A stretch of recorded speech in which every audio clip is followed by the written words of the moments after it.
ترابا وذلك رجع بعيد قد علمنا ما تنقص الأرض منهم وعندنا كتاب حفيظ بل كذبوا بالحق لما جاءهم فهم في أمر مريج أفلم ينظروا إلى السماء فوقهم كيف بنيناها وزيناها وما لها من فروج والأرض مددناها وألقينا فيها رواسي وأنبتنا فيها من كل زوج بهيج تبصرة وذكرى لكل عبد منيب ونزلنا من السماء ماء مباركا فأنبتنا به جنات وحب الحصيد والنخل باسقات لها طلع نضيد رزقا للعباد وأحيينا به بلدة ميتا كذلك الخروج كذبت قبلهم قوم نوح وأصحاب الرس وثمود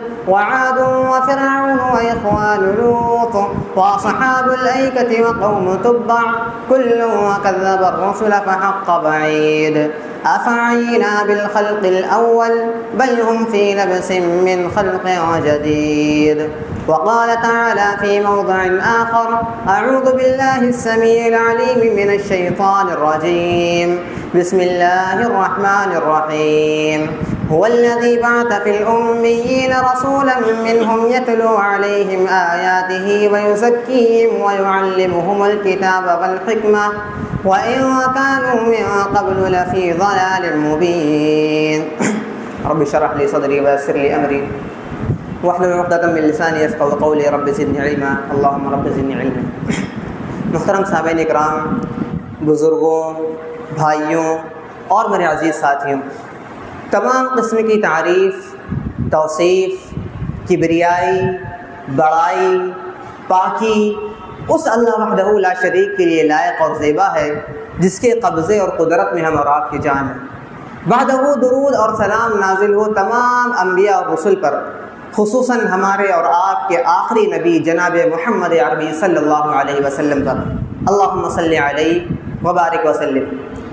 محترم سامعین اکرام، اگر ہم اور آپ اپنی آنکھوں کو کھولیں اور اللہ رب العالمین کی نعمتوں کو شمار کرنا شروع کریں، اللہ رب العالمین کے احسانات جو ہم پر ہیں اس کو گننا شروع کریں، ان نعمتوں کی ایک لسٹ بنانا چاہیں، ان نعمتوں کو ایک قلم کے اندر قید کرنا چاہیں تو ہم ان نعمتوں کو شمار نہیں کر سکتے، ان نعمتوں کو قید نہیں کر سکتے۔ اللہ رب العالمین کے ہم پر کتنی ہی نعمتیں ہیں، یہ آنکھوں سے دیکھنا، یہ کانوں سے سننا، یہ ہاتھ، یہ پیر، یہ ایک ایک دل کی دھڑکن، یہ ہماری ایک ایک سانس، یہ سب کچھ اللہ رب العالمین کی کتنی بڑی نعمت ہے۔ لیکن اس سے بھی بڑی بہت ساری نعمتیں ہیں، اس سے بڑے بھی اور بھی احسانات ہیں، اور اس میں سب سے بڑا احسان یہ ہے، ان تمام نعمتوں سے سب سے بڑی نعمت یہ ہے، وہ کیا ہے؟ اللہ رب العالمین نے ہم کو اسلام جیسی دولت سے نوازا، اللہ رب العالمین نے ہم کو مسلمان بنایا۔ آج دنیا میں آپ دیکھتے ہیں بہت سے لوگ ہیں جن کے پاس یہ سب نعمتیں ہیں، ہاتھ ہے، پیر ہے، آنکھ ہے، کان ہے، ناک ہے، یہ تمام نعمتیں، لیکن ان کے پاس ایک سب سے عظیم نعمت نہیں ہے، اور وہ کیا؟ دین اسلام کی نعمت۔ اللہ رب العالمین نے ہم کو دین اسلام سے نوازا، یہ اللہ رب العالمین کی ہم پر بہت بڑی نعمت ہے۔ اور اس کے بعد اگر آپ دیکھیں تو اللہ رب العالمین کا اس سے بڑا احسان یہ ہے کہ اللہ رب العالمین نے ہم کو محمد کریم صلی اللہ علیہ وسلم کے امتی ہونے کا شرف بخشا۔ ہم نبی کریم صلی اللہ علیہ وسلم کے امتی ہیں، اللہ رب العالمین کا ہم پر یہ بہت بڑا احسان ہے۔ اور یاد رکھیں، یہ نبی کریم صلی اللہ علیہ وسلم کے امتی ہونا یہ بہت بڑا شرف کا مقام ہے۔ اگر آپ نبی کریم صلی اللہ علیہ وسلم کی کاوشوں کو دیکھیں، نبی کریم صلی اللہ علیہ وسلم کی زندگی کو اٹھا کر کے دیکھیں، جو آج ہم کو اسلام مل گیا ہے، ہم کو اپنے آباء و اجداد سے، آپ کو بیٹھے بیٹھے جو دین اسلام مل گیا ہے، یہ بڑی محنتوں سے ہم تک پہنچا ہے، بڑی کاوشوں سے ہم تک پہنچا ہے، بڑی قربانیوں کے ساتھ ہم تک پہنچا ہے۔ اگر آپ اس کا ایک ذخیرہ اٹھا کر کے دیکھیں تو سورہ جمعہ کی آیت نمبر 2 آپ کے سامنے بیان کرتی ہے نبی کریم صلی اللہ علیہ وسلم کی بعثت کا مقصد، کہ جب جب دنیا کے اندر شرک نے اپنا سر اٹھایا، جب جب سنت کے علاوہ بدعت نے اپنا سر اٹھایا، جب جب نبی کریم صلی اللہ علیہ وسلم کی دعوت کا کسی نے کنڈم کیا، تب علماء کرام نے دین کی دعوت کو اٹھایا۔ علماء کرام نے توحید کی دعوت کو لوگوں تک پہنچایا، اور یہ صرف علماء کرام کا کام نہیں ہے بلکہ پچھلی قوموں میں جب بھی توحید کے اوپر سوال اٹھا ہے تب اللہ رب العالمین نے ایک نبی کو بھیجا ہے، ایک رسول کو بھیجا ہے، اور اس کا کام کیا ہے؟ اس کا کام وہی ہے جو ہر نبی کا کام ہوتا تھا۔ وہ کام کیا تھا؟ لا الہ الا اللہ محمد الرسول اللہ۔ توحید کا کام تھا کہ کہہ دو اللہ رب العالمین کے علاوہ کوئی معبود نہیں، اور محمد صلی اللہ علیہ وسلم اللہ کے رسول ہیں۔ آپ موسیٰ علیہ السلام کی دعوت کو اٹھا کر کے دیکھیں کیا فرمایا اللہ رب العالمین نے، وَلَقَدْ أَرْسَلْنَا مُوسَىٰ بِآيَاتِنَا أَنْ أَخْرِجْ قَوْمَكَ مِنَ الظُّلُمَاتِ إِلَى النُّورِ۔ اور موسیٰ علیہ السلام کو ہم نے ہماری آیتیں دے کر کے بھیجا ان کی قوم کی طرف۔ کس لیے بھیجا؟ ان اخرج قومک، کہ اپنی قوم کو نکالے۔ کہاں سے نکالے؟ من الظلمات، شرک کی گہرائی سے، اندھیرے سے، گمراہی سے نکالے۔ کس طرف لے کر کے آئے؟ الی النور، توحید کی طرف لے کر کے آئے، سنت کی طرف لے کر کے آئے، اللہ رب العالمین کی شریعت کی طرف لے کر کے آئے، حسن اخلاق کی طرف لے کر کے آئے۔ گویا کہ یہ نبی کریم صلی اللہ علیہ وسلم کا ہی مشن نہیں ہے بلکہ اس سے پہلے جتنے بھی امتیں آئیں ان تمام لوگوں کا یہ مشن ہے۔ لیکن سب کے اپنے اپنے مقامات ہیں، سب کے اپنے اپنے مراحل ہیں۔ ان کا مرحلہ نبی کریم صلی اللہ علیہ وسلم کا اللہ رب العالمین نے سورہ جمعہ کے اندر بیان کیا۔ کیا فرمایا؟ هو الذی بعث فی الامیین رسولا منہم یتلو علیہم آیاتہ ویزکیہم ویعلمہم الکتاب والحکمہ وان کانوا من قبل لفی ضلال مبین۔ وہی اللہ رب العالمین ہے، هو الذی بعث فی الامیین، جس نے ناخواندہ لوگوں میں یعنی بغیر پڑھے ہوئے لوگوں میں انہی میں سے ایک عرصہ رسول بھیجا۔ وہ کیا کرتا؟ یتلو علیہم آیاتہ، انہیں کتاب کا علم دیتا، ان کے سامنے اللہ رب العالمین کی آیتیں پڑھ پڑھ کر کے سناتا، وَيُزَكِّيهِمْ، اور ان کا تزکیہ کرتا، ان کی نفس کو پاک کرتا، ان کی نشوونما کرتا، وَيُعَلِّمُهُمُ الْكِتَابَ، اور انہیں کتاب کی تعلیم دیتا، وَالْحِكْمَةَ، اور سنت کی تعلیم دیتا، وَإِنْ كَانُوا مِنْ قَبْلُ لَفِي ضَلَالٍ مُبِينٍ۔ اور نبی کریم صلی اللہ علیہ وسلم کے آنے سے پہلے یہ لوگ کھلی گمراہی میں تھے، بہت دور کی گمراہی میں تھے۔ عرب نبی کریم صلی اللہ علیہ وسلم کی دعوت سے پہلے ان کا کیا حال تھا؟ اللہ رب العالمین نے قرآن مجید کے اندر کس گمراہی کے بارے میں بیان کیا ہے؟ اگر آپ عربوں کی تاریخ کو اٹھا کر کے دیکھیں، ان کے احوال کو اٹھا کر کے دیکھیں تو ان کے اندر شرک و بدعت عام تھی۔ وہ اپنے آپ کو عبداللہ ہی کہتے تھے، ان کا بھی نام عبداللہ ہوا کرتا تھا، ان کا بھی نام عبد الرحمن ہوا کرتا تھا۔ وہ اللہ رب العالمین کو مانتے تھے، ایسا نہیں کہ وہ اللہ رب العالمین کو نہیں مانتے تھے، لیکن اللہ رب العالمین کے ساتھ دوسروں کو بھی شریک کیا کرتے تھے۔ آج کے دور میں جو شرک و بدعت ہو رہی ہے ایسا نہ سمجھیں کہ وہ کافر الگ تھے اور آج کے دور کے جو مسلمان ہیں جو کام کر رہے ہیں وہ الگ ہیں۔ اس دور میں بھی جو کام کرتے تھے وہ اللہ رب العالمین کو مانتے تھے، لیکن اللہ رب العالمین کے علاوہ حرم کے اطراف میں 360 بت اور رکھے رہتے تھے۔ وہ اوروں کو بھی اللہ رب العالمین کے ساتھ شریک کرتے تھے، اللہ رب العالمین کے علاوہ کسی اور کے آگے بھی سر جھکاتے تھے، اللہ رب العالمین کے علاوہ کسی اور سے بھی نظر مانگتے تھے، اللہ رب العالمین کے علاوہ کسی اور سے بھی دعا منگواتے تھے۔ یہ تمام چیزیں ان کے اندر موجود تھی۔ اللہ رب العالمین نے قرآن مجید کے اندر ان کے عقیدے کو بیان کیا۔ کیا فرمایا؟ هو الذی یسیرکم فی البر والبحر، وہی اللہ رب العالمین ہے جو ان کافروں کو کہاں چلاتا ہے؟ خشکی کے اندر اور بحر کے اندر، یعنی سمندر میں اور زمین پر اللہ رب العالمین چلانے والا ہے ان کو۔ وَجَرَيْنَ بِهِمْ بِرِيحٍ طَيِّبَةٍ وَفَرِحُوا بِهَا جَاءَتْهَا رِيحٌ عَاصِفٌ وَجَاءَهُمُ الْمَوْجُ، اور جب یہ سمندر کے اندر ہوتے اور ان کی جو کشتی ہوتی یہ ہوا کے ذریعے سے، اچھی ہواؤں کے ذریعے سے اپنے رخ کی طرف چل رہی ہوتی۔ وَجَرَيْنَ بِهِمْ بِرِيحٍ طَيِّبَةٍ وَفَرِحُوا بِهَا جَاءَتْهَا رِيحٌ عَاصِفٌ، اور اسی کے درمیان اچانک سے ایک موج آ جاتی، ایک تیز ہوا آ جاتی، وَجَاءَهُمُ الْمَوْجُ، اور تیز تیز لہریں آنے لگتی، مِنْ كُلِّ مَكَانٍ وَظَنُّوا أَنَّهُ مُحِيطٌ بِهِمْ، اور ہر طرف سے جب ان کے اوپر لہریں آتی تو وہ گمان کرنے لگتے کہ اب میرا کام ختم ہونے والا ہے، اب ہم یہاں پہ ڈوبنے والے ہیں، اب ہم کو بچانے والا کون ہے؟ اس وقت لات، منات، عزا کو نہیں پکارتے تھے، اس وقت کیا کہتے تھے؟ دعوا اللہ مخلصین لہ الدین، اب بچا، اب پکارو تو اللہ رب العالمین کو پکارو، یہاں پر لات، منات، عزا کام نہیں آنے والے، اب یہاں پر صرف اللہ رب العالمین ہی تم کو بچانے والا ہے۔ دعوا اللہ مخلصین لہ الدین، تو اللہ رب العالمین ان کو نجات دیتا۔ تو پتہ کیا چلا؟ عرب کے اندر سب سے پہلا جو سب سے بڑا چیز تھی، سب سے بڑا گناہ تھا، سب سے بڑی جو چیز تھی وہ کیا تھی؟ شرک تھی۔ اللہ کے نبی صلی اللہ علیہ وسلم سب سے پہلے اسی شرک سے روکنے کے لیے آئے، اور آگے چلتے ہیں اس سے بڑی بڑی جہالتیں اور بڑے بڑے جہالتیں موجود تھی۔ وہ بڑی بڑی جہالتیں کیا تھی؟ ان کے درمیان بچیوں کو باعث عار سمجھا جاتا تھا۔ اللہ رب العالمین نے قرآن مجید کے اندر فرمایا وَإِذَا بُشِّرَ أَحَدُهُمْ بِالْأُنثَىٰ ظَلَّ وَجْهُهُ مُسْوَدًّا وَهُوَ كَظِيمٌ، جب ان کے گھر کے اندر پیدائش ہوتی، ولادت ہوتی اور والد کو خبر سنائی جاتی کہ تمہارے گھر میں بیٹی ہوئی ہے، بیٹی کی بشارت سنائی جاتی، تو وہ کیا کرتے؟ ظل وجهه مسودا، ان کا چہرہ سیاہ ہو جاتا۔ کیوں سیاہ ہو جاتا؟ کہ آخر کیا جرم تھا بیٹی کا پیدا ہونا؟ جرم یہی تھا، وہاں کے احوال نے، وہاں کے اطراف نے، وہاں کے لوگوں نے یہ باتیں پھیلا رکھی تھی کہ تمہارے گھر میں بیٹی پیدا ہوئی ہے، جو آگے چل کر کے تمہاری مدد نہیں کر سکتی، جو آگے چل کر کے تمہارا سہارا نہیں بن سکتی، تمہیں اس کا سہارا بننا پڑے گا۔ وہ آگے چل کر کے تمہارے قبیلے کے لیے تلوار نہیں اٹھا سکتی، وہ آگے چل کر کے تمہارا سہارا نہیں بن سکتی۔ یہ تمام چیزیں تھیں جس کی بنیاد پر بیٹیوں کو باعث عار سمجھا جاتا تھا۔ اور روایات کے اندر آتا ہے کہ جب باپ کے نظر میں وہ بیٹی آتی، بڑی ہو جاتی، تھوڑا سا بڑھ جاتی، تو وہ باعث عار، باعث ذلت کیا کرتا؟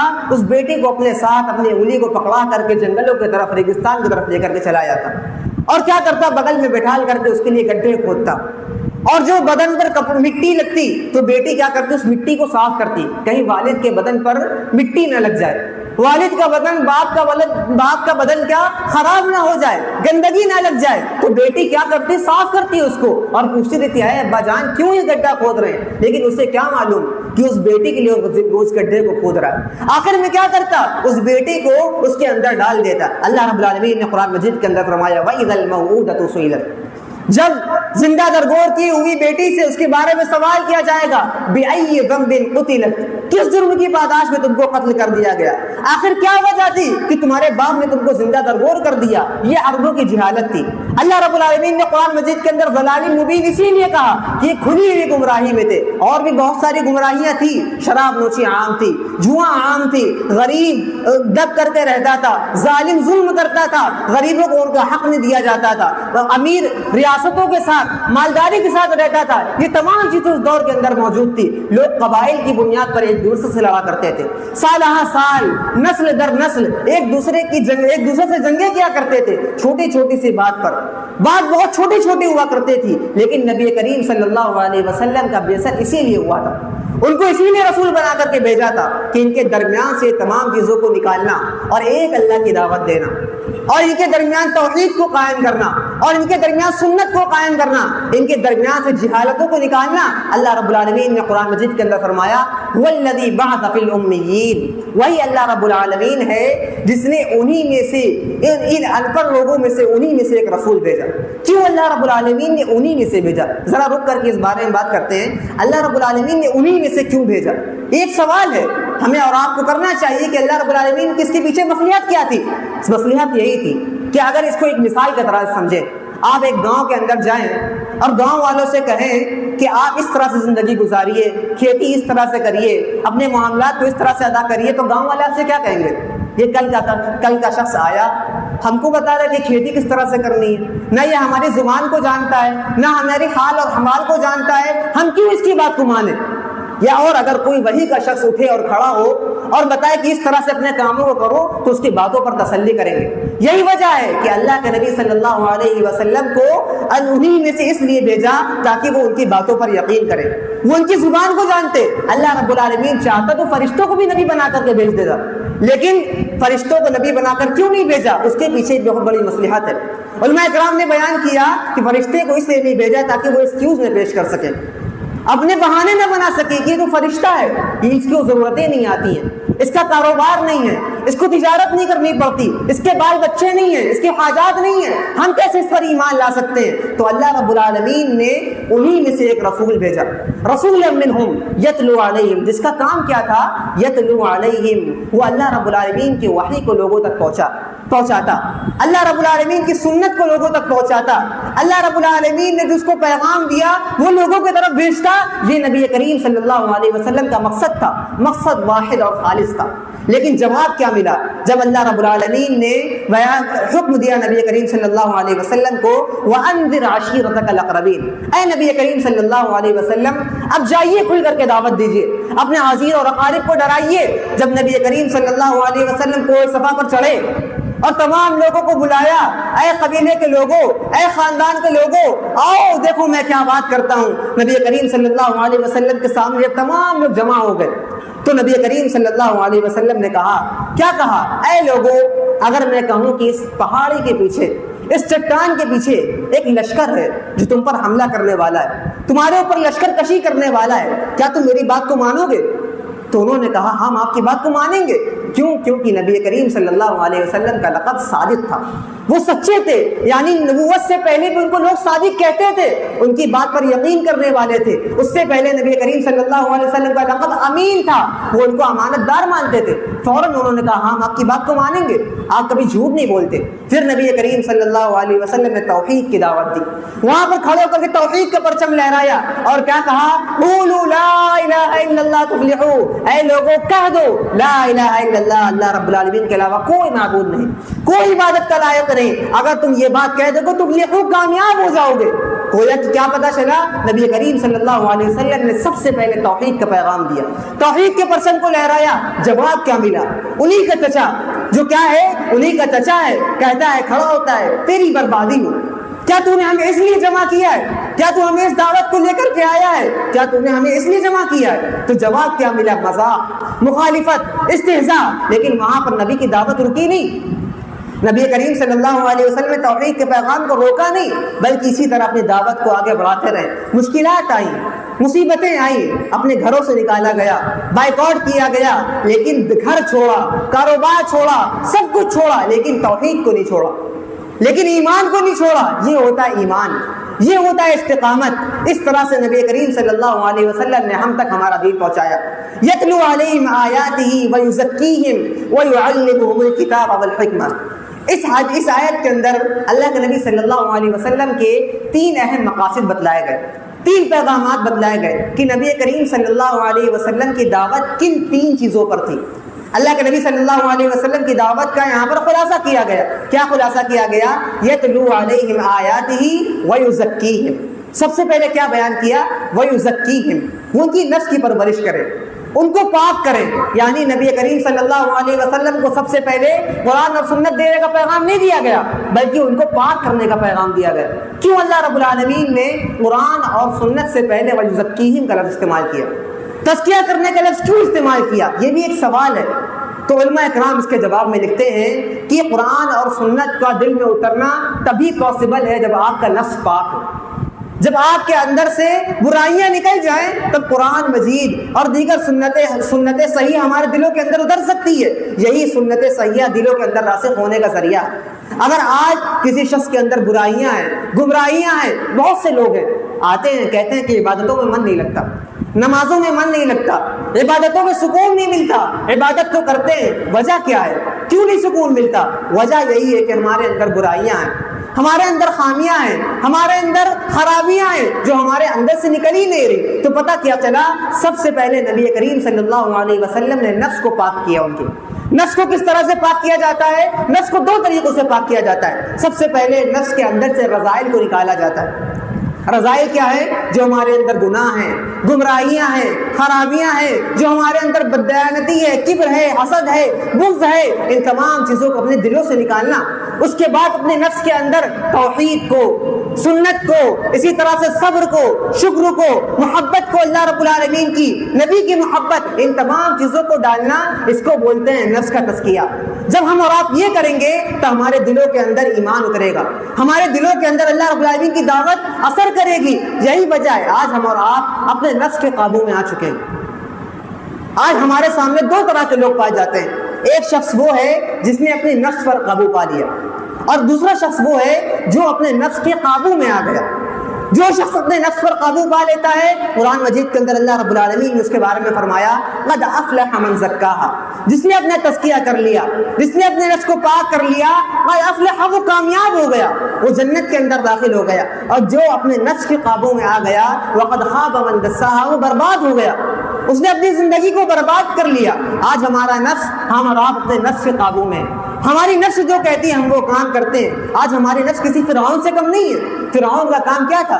وہ اپنے نفس کے قابو میں آ گیا تھا۔ جب وہ اپنے نفس قابو میں آیا تو اس نے اعلان کیا انا ربکم الاعلی، میں سب سے بڑا رب ہوں، میں ہی سب سے بڑا رب ہوں۔ الیس لی ملک مصر وہذہ الانہار تجری من تحتی، کیا میرے پاس اتنی بڑی بادشاہت نہیں ہے اور میرے نیچے سے نہریں نہیں جاری ہو رہی؟ میں چاہوں تو کسی کی زندگی کو بخش دوں، میں چاہوں تو کسی کی بھی زندگی لے لوں، میرے ایک آرڈر پر بچوں کو قتل کر دیا جائے، میری تو یہ وقت ہے، میرا تو یہ مقام ہے۔ گویا کہ اس نے اپنے نفس سے قابو میں آ گیا۔ آج ہم اور آپ کیا ہیں؟ ہماری بھی نفس یہی ہے۔ ہم کیا کہتے ہیں؟ میری نفس، میری تمنا، میری آرزو، میرا دل جو کہے گا میں وہ کروں گا۔ کانوں میں حی علی الصلاۃ، حی علی الفلاح کی آوازیں آتی ہیں، لیکن دل کیا کہتا ہے کہ بھائی اتنی دیر جاؤ گے نماز پڑھنے کے لیے، اتنی دیر میں تمہارا یہ کام ہو جائے گا، تم اتنے کاموں سے فارغ ہو جاؤ گے۔ دل کیا کہتا ہے کہ نماز مت پڑھو، اور آپ کیا کرتے ہیں؟ نماز سے دور ہو جاتے ہیں، نماز سے پیچھے ہٹ جاتے ہیں۔ فجر کے وقت کان کے اندر کیا آواز آتی ہے؟ الصلاۃ خیر من النوم، نماز نیند سے بہتر ہے۔ ہم اور آپ کیا کرتے ہیں؟ ہمارا نفس کیا کہتا ہے؟ بھائی کہاں اٹھ کر کے جاؤ گے؟ صبح اٹھنا، پڑھ لینا، بعد میں پڑھ لینا، چھوڑ دینا۔ ہماری نفس ہم سے یہ کہتا ہے، یہی ہے اپنے نفس کو اپنا معبود بنا لینا۔ اللہ رب العالمین نے قرآن مجید کے اندر کیا فرمایا؟ ارأیت من اتخذ الہہ ہواہ، کیا تم اس شخص کو نہیں دیکھتے جس نے اپنے نفس کو اپنا معبود بنا لیا؟ معبود کس طرح سے بنا لیا کہ جو کام رب کے کہنے پر کرنا تھا وہ کام نفس کے کہنے پر کر دیا، نفس کے پائے تلے آ گیا، نفس کے طریقے سے اپنی زندگی گزار رہا ہے۔ تو اللہ رب العالمین نے نبی کریم صلی اللہ علیہ وسلم کو سب سے پہلے لوگوں کے اندر کے رذائل کو نکالنا، ان کے نفس کو پاک کرنا، اس کا پیغام دیا۔ اس کے آگے اللہ رب العالمین نے دوسری چیز بیان کری۔ کیا بیان کری؟ یتلو علیہم آیاتہ ویزکیہم ویعلمہم الکتاب والحکمہ۔ کیا بیان کری؟ ویعلمہم الکتاب، اب انہیں کتاب کی تعلیم دو، والحکمہ، اور حکمت کی تعلیم دو۔ حکمت سے مراد سنت کی تعلیم دو، یعنی کتاب اور سنت دونوں کو ایک جگہ پر استعمال کیا گیا۔ کیا وجہ ہے دونوں کو ایک جگہ پر استعمال کرنے کی؟ دونوں کو ایک جگہ پر کیوں لے کر کے آئے؟ کیونکہ یہ دونوں ایک دوسرے کے ساتھ جڑے ہوئے ہیں، ان دونوں کو آپ الگ نہیں کر سکتے۔ اگر آپ قرآن کو اٹھا کر کے دیکھیں تو قرآن کے ساتھ ہم کو کیا کرنا ہے؟ اس کی تلاوت کرنی ہے، اس کو یاد کرنا ہے، اس کا حافظہ کرنا ہے، اس کو دہرانا ہے اور اس کے مسائل کو سمجھنا ہے۔ اور سنت کے ساتھ کیا کرنا ہے؟ سنت کو قرآن کی تشریح کے طور پر دیکھنا ہے۔ اگر آپ ان دونوں کو الگ کرتے ہیں تو آپ گویا کہ ایک سرے کو دوسرے سرے سے الگ کرتے ہیں۔ دونوں کو سمجھنے کے لیے ایک جگہ پر رکھنا ضروری ہے، کیونکہ یہ دونوں ایک دوسرے سے جڑے ہوئے ہیں۔ مثلا قرآن کیا کہتا ہے؟ قرآن کہتا ہے اقیم الصلاۃ، نماز قائم کرو۔ اب قرآن کے اندر صرف نماز قائم کرو ہے، لیکن سنت کے اندر کیا بتاتا ہے؟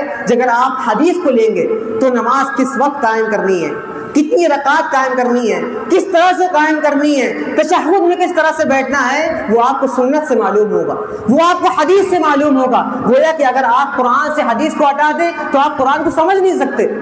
قرآن کیا کہتا ہے؟ وَآتُوا الزَّکَاۃَ، زکات قائم کرو۔ اب حدیث کیا کہتی ہے؟ قرآن کے اندر اگر آپ ڈھونڈیں گے تو آپ کو نہیں ملے گا زکات کہاں دو، کس کو دو، کتنی دو، لیکن آپ حدیث کو اٹھائیں گے تو آپ کو معلوم ہوگا زکات کس کو دو، کتنی دو، کس وقت دو، یہ تمام چیزیں آپ کو حدیث سے معلوم ہوگی۔ اگر آپ دونوں کو الگ کر دیں گے تو آپ گویا کہ قرآن کو نہیں سمجھ سکتے۔ اگر آپ صرف سنت کو لیں گے گویا کہ آپ نے اصل کو چھوڑ دیا، تو آپ کی سنت کو سمجھنے، آپ سنت کو سمجھنے بھی قاصر ہیں۔ تو یہ تمام چیزیں نبی کریم صلی اللہ علیہ وسلم کی دعوت سے جڑی ہے۔ نبی کریم صلی اللہ علیہ وسلم کی دعوت کے بارے میں معلوم ہوا کہ نبی کریم صلی اللہ علیہ وسلم کی دعوت 3 چیزوں کی بنیاد پر تھی۔ سب سے پہلی چیز لوگوں کو برائیوں سے اچھائی کی طرف لے کر کے آنا، پھر انہیں کتاب کی تعلیم دینا، پھر انہیں سنت کی تعلیم دینا۔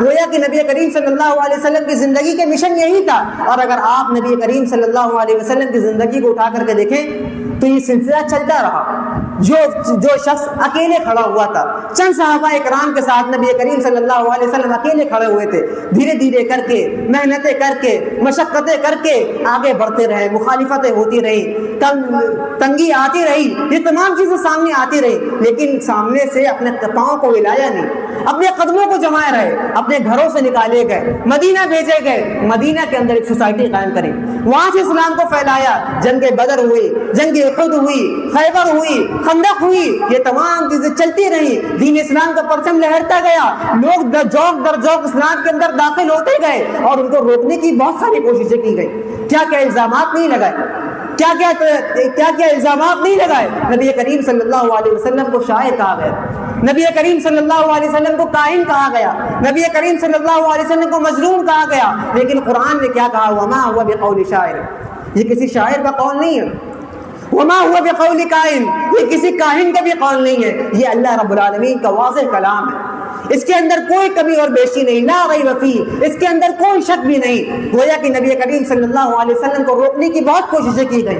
مکہ کے اندر جب کوئی حج کے وقت باہر سے قافلہ آتا تو کافر لوگ کنارے کھڑے ہو جاتے, قریش کے لوگ کنارے کھڑے ہو جاتے اور نبی کریم صلی اللہ علیہ وسلم کے بارے میں بدگمانیاں پھیلاتے, کہتے کہ محمد کریم صلی اللہ علیہ وسلم نام کا ایک شخص ہے, اس کے پاس مت جانا, اس کی باتوں کو مت سننا, اس کے پاس مت جانا, اس کی باتوں میں مت آ جانا. وہ لوگ وہاں سے روکتے, لیکن جب کوئی شخص نبی کریم صلی اللہ علیہ وسلم کے عادات سے ملتا, نبی کریم صلی اللہ علیہ وسلم سے ملتا, ان کے اخلاق سے ملتا, ان کے کردار کو دیکھتا, تو ان کے کردار پر, ان کے اخلاق پر نشاور ہو جاتا اور اسلام قبول کر لیتا, کلمہ توحید کے اقرار کر لیتا. یہ نبی کریم صلی اللہ علیہ وسلم کی دعوت تھی. یہی وجہ ہے کہ نبی کریم صلی اللہ علیہ وسلم نے تمام لوگوں کو شرک سے نکالا اور توحید کی طرف لے کر کے آئے, تمام لوگوں کو بدعت سے نکالا اور سنت کی طرف لے کر کے آئے. تمام لوگوں کے درمیان جو جہالتیں تھیں, جہالتوں کو دور کیا. لوگ منصبوں کی بنیاد پر, لوگ رشتہ داروں کی بنیاد پر, لوگ خاندانوں کی بنیاد پر ایک دوسرے سے بددیانتی قائم کرتے تھے, ایک دوسرے سے دشمنی کیا کرتے تھے. لیکن جب نبی کریم صلی اللہ علیہ وسلم آئے تو انہوں نے کیا پیغام دیا؟ یا ایھا الناس ان ربکم واحد, اے لوگو بے شک تمہارا رب ایک ہے. اور یاد رکھو, الا لا فضل لعجمی علی عربی ولا لعربی علی عجمی ولا لابیض علی اسود ولا لاسود علی ابیض ان اکرمکم عند اللہ اتقاکم الا بالتقوی. کیا فرمایا؟ اے لوگو بے شک تمہارا رب ایک ہے, اور جان لو لا فضل لعربی علی عجمی, اور یاد رکھو کسی عربی کو کسی عجمی پر کوئی فضیلت حاصل نہیں, کسی کالے کو کسی گورے پر کوئی فضیلت حاصل نہیں, کسی عجمی کو کسی عربی پر کوئی فضیلت حاصل نہیں. فضیلت اگر حاصل ہے کسی کو تو وہ تقوی کی بنیاد پر ہے. جس کے پاس جتنا زیادہ تقوی ہے اللہ رب العالمین کے نزدیک اس کی اتنی زیادہ فضیلت ہے. ان اکرمکم عند اللہ اتقاکم. دوسری روایت کے اندر آتا ہے الناس من آدم و آدم من تراب, تم سب کے سب بھائی بھائی ہو, تمہارے باپ ایک ہے اور اس کا نام آدم ہے. اور آدم کس سے ہیں؟ وہ مٹی سے ہیں. گویا کہ اپنے وقت کو اپنے وقت کو یاد رکھنا. تمہارا مقام کیا ہے؟ تم آج تکبر کرتے ہو, دکھاوا کرتے ہو, حسد کرتے ہو, ایک دوسرے سے غنا کرتے ہو. یہ تمام چیزیں کیا ہیں؟ یہ تم کو ایک دوسرے سے دور کرتی ہیں, ایک دوسرے سے توڑتی ہیں. بلکہ نبی کریم صلی اللہ علیہ وسلم نے اسی کام کو توڑا, اور نبی کریم صلی اللہ علیہ وسلم نے ان تمام قبائلی بنیادوں کو ہٹا کر کے ایک اللہ کی طرف بلایا, تمام لوگوں کو بھائی بھائی بنا دیا. اللہ رب العالمین نے قرآن مجید کے اندر کیا فرمایا؟ اشداء علی الکفار رحماء بینہم. ان کی صفات کیا بنا دی؟ اشداء علی الکفار, یہ کافروں پر سخت تھے. رحماء بینہم, آپس میں رحم دل ہوا کرتے تھے. جو کل تک آپس میں دشمن ہوا کرتے تھے آج وہ آپس میں رحم دل ہو گئے, آپس میں بھائی بھائی ہو گئے. یہ نبی کریم صلی اللہ علیہ وسلم کی دعوت کا اثر ہے. اب ہم اور آپ یہ سوال کریں اپنے آپ سے کہ ہم نے اتنی بڑی زندگی نبی کریم صلی اللہ علیہ وسلم کی دیکھی, آج ہمیں اور آپ کو جو دین مل گیا بیٹھے بٹھائے, آج ہم کو ہمارے باپ دادا کے دین سے یہ اسلام مل گیا, ہم کو تلواریں نہیں اٹھانی پڑی, ہم کو اپنے گھروں کو نہیں چھوڑنا پڑا, ہمیں تکلیفیں نہیں سہنی پڑی. کیا ہم اس دین کا صحیح طریقے سے حق ادا کر پا رہے ہیں نہیں کر پا رہے؟ کیا ہم اس دین کی قدر کر پا رہے ہیں نہیں کر پا رہے ہیں؟ اللہ رب العالمین نے قرآن مجید کے اندر اس کا جواب دیا. کیا فرمایا؟ ما قدر اللہ حق قدر. انسان کو اللہ رب العالمین کی جس طرح سے قدر کرنی چاہیے تھی اس طرح سے اللہ رب العالمین کی قدر نہیں کری, اس طرح سے اللہ رب العالمین کو نہیں مانا. اگر آج آپ معاشرے کو اٹھا کر کے دیکھیں, معاشرے کو برائیوں کو اٹھا کر کے دیکھیں, جس شرک کو نبی کریم صلی اللہ علیہ وسلم روکنے کے لیے 1400 سال پہلے آئے تھے, آج وہی شرک کسی نہ کسی شکل میں ہمارے درمیان آج بھی موجود ہے. آج جس طرح کفار اللہ رب العالمین کے ساتھ دوسروں کو شریک کیا کرتے تھے, آج ہمارے درمیان بھی وہی شرک آج بھی موجود ہے.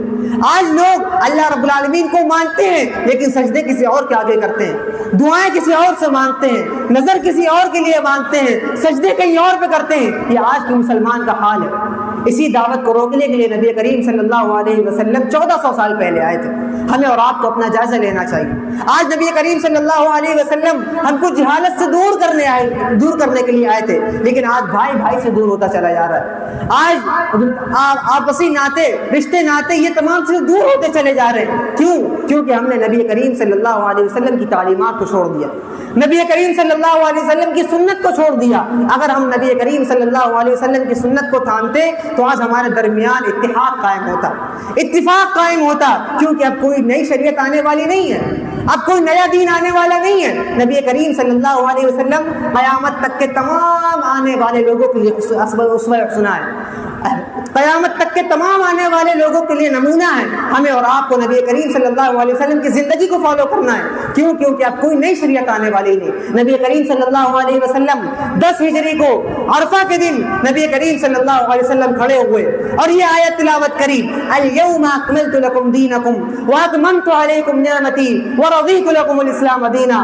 آج تمہارے اوپر تمہارے دین کو مکمل کر دیا, واتممت علیکم نعمتی, اور تمہارے اوپر اپنی نعمتوں کو مکمل کر دیا. کیا فرمایا؟ اب کوئی نئی شریعت نہیں آئے گی, تمہارا دین مکمل ہو گیا.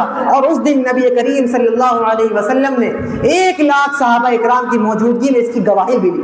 وہ گواہی کیا دی؟ نبی کریم صلی اللہ علیہ وسلم نے پکارا, کیا کہا؟ قال تسألون عنی فماذا انتم قائلون, تم سے میرے بارے میں سوال کیا جائے گا, تم سے میرے بارے میں پوچھا جائے گا. فماذا انتم قائلون, تم کیا جواب دو گے, کیا کہو گے؟ قال هل بلغت وادیت ونصحت, تم سے پوچھا جائے گا, کیا پوچھا جائے گا؟ هل بلغت, کیا میں نے تم تک تمہارا دین پہنچا دیا؟ وادیت, کیا میں نے, اللہ رب العالمین نے مجھ کو دین کے طور پر جو امانت دی تھی میں نے تم کو ادا کر دی؟ ونصحت, اللہ رب العالمین نے نصیحت کے طور پر جو بھی باتیں تھی جو امت تک پہنچانی تھی میں نے تم کو پہنچا دیا. تم کیا جواب دو گے؟ صحابہ اکرام کے 1 لاکھ مجمع نے گواہی دی. کیا گواہی دی؟ بلا قد بلغت وادیت ونصحت. اے نبی کریم صلی اللہ علیہ وسلم, کیوں نہیں ہم گواہی دیتے ہیں کہ آپ نے اللہ رب العالمین کے دین کو کما حق پہنچا دیا, جس طرح سے اللہ رب العالمین نے آپ کے اوپر نازل کیا تھا. اب دین کے اندر کوئی کمی ہونے والی نہیں ہے, اب دین کے اندر کوئی کمی بیشی ہونے والی نہیں ہے. نبی کریم صلی اللہ علیہ وسلم نے اپنی انگلی کو آسمان کی طرف اٹھایا اور اشارہ کیا, اللہم فاشہد, اللہم فاشہد, اللہم فاشہد. اے اللہ تو گواہ رہنا, اے اللہ تو گواہ رہنا, میں نے تیرے دین کو ان تک پہنچا دیا. اب ہمارا دین ہم تک پہنچ گیا. ہمیں چاہیے کہ اپنے دین کی حفاظت کریں, اپنے دین پر عمل کریں, سنتوں پر عمل کریں. آج ہم اور آپ سنت سے کوسوں دور نکل چکے ہیں. آج ہمارے درمیان بدعتیں عائد ہو رہی ہیں. ہم نے وہ نعرہ چھوڑ دیا کہ اللہ واطیع الرسول, اللہ کی اطاعت کرو اور رسول کی اطاعت کرو. آج ہمارے درمیان یہ فرقہ واریت کیوں ہے؟ آج ہمارے درمیان یہ فرقہ واریت کیوں ہے؟ لوگ اپنے آپ کو, کوئی کچھ کہتا ہے, کوئی کچھ کہتا ہے, کوئی کچھ کہتا ہے. یہ اختلافات کیسے ختم ہوں گے؟ سوال ہے یہ اختلافات کس طرح سے ختم ہوں گے؟ سوال کا جواب ایک ہے, وَاعْتَصِمُوا بِحَبْلِ اللَّهِ جَمِيعًا وَلَا تَفَرَّقُوا. سوال کا جواب ایک ہے کہ فرقہ واریت کیسے ختم ہوگی؟ لوگ اپنے اپنے مذہب کو, اپنے اپنے دین کو, اپنے اپنے فرقوں کو پروموٹ کرتے ہیں. کوئی کسی کی بات کو بیان کرتا ہے, کوئی کسی کی بات کو بیان کرتا ہے. ارے ہم کہتے ہیں کہ تمام لوگوں کی باتوں کو چھوڑو, تمام بزرگوں کی باتوں کو چھوڑو, تمام ولیوں کی باتوں کو چھوڑو, اور بزرگوں کے بزرگ جو تھے, ولیوں کے ولی جو ہیں, اماموں کے امام جو ہیں, محمد کریم صلی اللہ علیہ وسلم کی ڈور کو تھامو. نماز حنفیہ مت پڑھو, نماز حنبلی مت پڑھو, نماز شافعی مت پڑھو, نماز مالکی مت پڑھو, نماز محمدی پڑھو. کیونکہ نبی کریم صلی اللہ علیہ وسلم نے فرمایا کہ جس طرح سے مجھ کو نماز پڑھتے ہوئے دیکھو اس طرح سے پڑھو. جس دن اس دین پر قائم ہو گئے, جس دن اس جوڑ کو تھام لیا, جس دن یہ نعرہ ہو جائے کہ اطیعوا اللہ و اطیعوا الرسول, کہ ہم دین کو اس طرح سے مانیں گے جس طرح سے نبی نے مانا, جس طرح سے نبی نے ہم کو دیا, ہم اللہ رب العالمین کی اطاعت کریں گے, رسول کی اطاعت کریں گے. وما آتاکم الرسول فخذوه وما نهاکم عنه فانتهوا. کیا فرمایا تھا؟ جو رسول تمہیں دے اسے لو, اور جس سے رسول تم کو روکے اس سے رک جاؤ. یہ نبی کریم صلی اللہ علیہ وسلم کا پیغام ہے. نبی کریم صلی اللہ علیہ وسلم نے آخری وقت میں کیا کہا تھا؟ میں تمہارے درمیان دو چیزیں چھوڑ کر کے جا رہا ہوں، ترکت فیکم امرین، میں تمہارے درمیان دو چیزیں چھوڑ کر کے جا رہا ہوں۔ یہ نہیں کہا میں تمہارے درمیان بزرگوں کو چھوڑ کر کے جا رہا ہوں، میں تمہارے درمیان ولیوں کو چھوڑ کر کے جا رہا ہوں، کیا کہا؟ میں تو تمہارے درمیان دو چیزوں کو چھوڑ کر کے جا رہا ہوں، لن تمسسکم بہما کتاب اللہ و سنتی، جب تک اس کو مضبوطی سے تھامے رہو گے، اس کو پکڑے رہو گے کہ کبھی گمراہ نہیں ہوگے۔ اور وہ دو چیزیں کون سی ہیں؟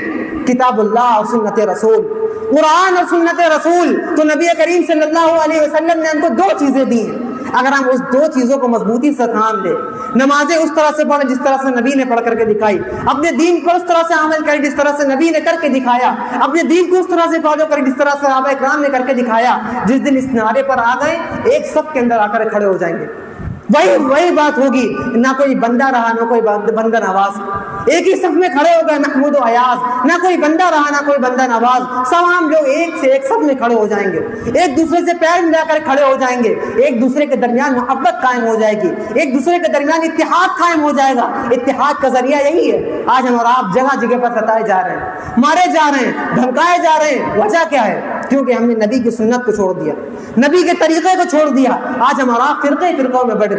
اگر ہمارا نعرہ یہ ہوتا کہ ہم ایک نبی کو ماننے والے ہیں، جب نبی کی بات آ جاتی ہے، ایسا نہیں ہے ہم ولیوں کو عزت نہیں کرتے، ولیوں کو مقام نہیں دیتے، ہم کہتے ہیں سب کی عزت کرو، سب کا احترام کرو، سب کی بات کو لو، لیکن جب کسی کی بات نبی کی بات سے ٹکرا جائے تو سب کی بات کو پیچھے چھوڑ دو، سب کی بات کو چھوڑ دو، کیونکہ وہ اماموں کے امام ہے۔ گارنٹی کس کی زبان کی ہے؟ امام کی زبان کی ہے؟ نہیں، امام کی زبان کی نہیں ہے۔ اللہ رب العالمین نے گارنٹی نبی کریم صلی اللہ علیہ وسلم کی زبان کے لیے، وما ينطق عن الهوى، وہ اپنی مرضی سے کچھ نہیں کہتے، جو بھی کہتے ہیں اللہ رب العالمین کی طرف سے وحی ہوتی ہے، اللہ رب العالمین کی طرف سے کہتے ہیں۔ تو گارنٹی کس کی ہے؟ نبی کریم صلی اللہ علیہ وسلم کی زبان کی، نبی کریم صلی اللہ علیہ وسلم کے عمل کی، نبی کریم صلی اللہ علیہ وسلم کے طریقے کی۔ اگر بات نبی کریم صلی اللہ علیہ وسلم کی بات آ جائے اور سامنے کسی امام کی، کسی بزرگ کی، جتنے سے بڑے سے بڑا بزرگ ہو، وہاں پر بزرگ کی بات تو چھوڑی جائے گی اور نبی کی بات کو لی جائے گی۔